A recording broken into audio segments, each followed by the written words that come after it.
இங்கே உரையாற்றிய மாண்புமிகு உறுப்பினர்கள் பலரும் புரட்சியாளர் அம்பேத்கர் அவர்களின் பெருமைகளை பேசுகிற அதே வேளையில் அவரை எதிர்த்தது, அவருக்கு துரோகம் செய்தது நீயா நானா என்கிற வகையில்தான் விவாதங்கள் அரங்கேறிக் கொண்டிருக்கின்றன. எந்த அளவுக்கு இந்த 75 ஆண்டு காலத்தில் அரசமைப்பு சட்டத்தை நடைமுறைப்படுத்தி இருக்கிறோம். 1949 ஆண்டு நவம்பர் திங்கள் 25ஆம் நாள் இந்த தேசத்தின் எதிர்காலத்தை எண்ணி நான் வேதனைப்படுகிறேன். அரசியல் ஜனநாயகத்தை வென்றெடுத்து விட்டோம். ஆனால் சமூக ஜனநாயகம் கேள்விக்குறியாக இருக்கிறது. பொருளாதார ஜனநாயகம் கேள்விக்குறியாக இருக்கிறது. சுதந்திரம் இல்லாமல் சமத்துவம், சகோதரத்துவம் இங்கே நடைமுறைக்கு வராது. நாட்டை விட மத நம்பிக்கைகள் மேலானதா அல்லது மத நம்பிக்கைகளை விட நாடு மேலானதா என்ற கேள்விக்கு யார் விடை செல்ல போகிறார்கள்? ஒருவேளை நாட்டை விட மத நம்பிக்கைகள் மேலானது என்று கருதினால் இந்த தேசம் மீண்டும் சுதந்திரத்தை இழக்க நேரிடும். அரசமைப்பு சட்டம் ஏற்கப்பட்டு 75 ஆண்டுகளை தொட்டிருக்கிற நிலையில் அதை கொண்டாடும் வகையிலே 2 நாட்களாக இந்த அவை புரட்சியாளர் அம்பேத்கர் அவர்களை போற்றிக் கொண்டிருக்கிறது. புரட்சியாளர் அம்பேத்கர் அவர்கள் 3 ஆண்டு காலம் அல்லும் பகலும் அயராது உழைத்து ஒரு புதிய இந்தியாவை, சமத்துவ இந்தியாவை கட்டமைப்பதற்காக இந்த நாட்டுக்கு ஒரு அருட்கொடையாக வழங்கிய சட்டம்தான் இந்திய அரசமைப்பு சட்டம். இது வெறும் சட்டம் மட்டுமல்ல, புதிய இந்தியாவை கட்டமைப்பதற்கான கோட்பாடும் ஆகும். இந்திய அரசமைப்பு சட்டத்தின் முகப்புரை அதை விளக்குகிறது. இந்திய அரசமைப்பு சட்டத்தின் முகப்புரையில் நாம் எத்தகைய இந்தியாவை எதிர்காலத்தில் கட்டமைக்கப் போகிறோம் என்பதை உறுதிப்படுத்தி இருக்கிறார்கள். சோசலிசம், செக்யூலரிசம், புளூரலிசம் மற்றும் பெடரலிசம் என்கிற இந்த 4 கோட்பாடுகளும் இந்திய அரசமைப்பு சட்டத்தின் அடிப்படை கூறுகளாகும்.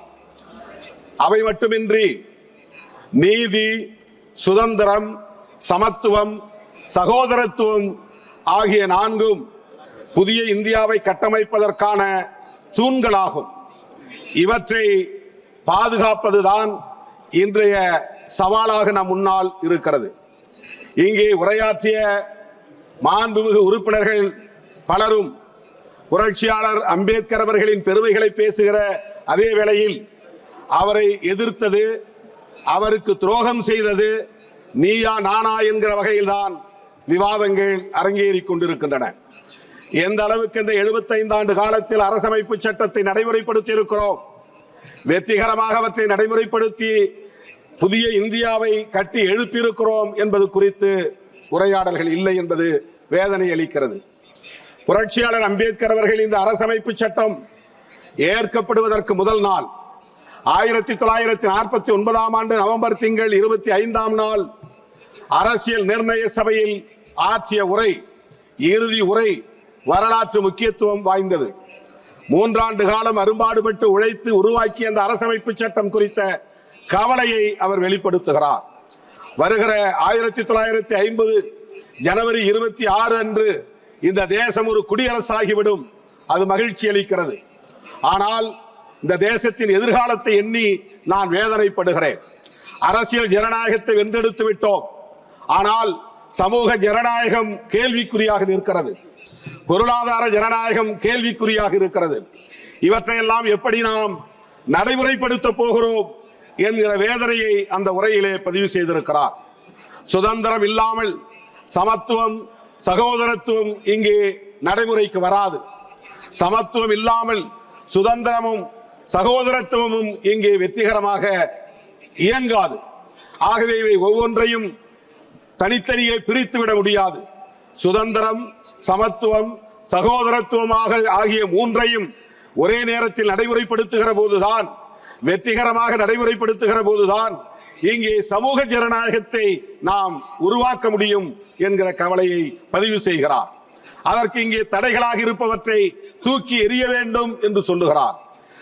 சகோதரத்துவம் இல்லாமல் சமத்துவம் இல்லை. நாம் அனைவரும் ஒரே குடும்பத்தை சார்ந்த உடன்பிறப்புகள் என்கிற உணர்வை பெற வேண்டும். இது தேசம் என்கிற ஒற்றை வடிவத்தை இன்னும் பெறவில்லை. இது தேசமாகவே இல்லை. ஆகவே நாம் அனைவரும் ஒரு தேசிய இனம் என்று கூட சொல்ல முடியாது.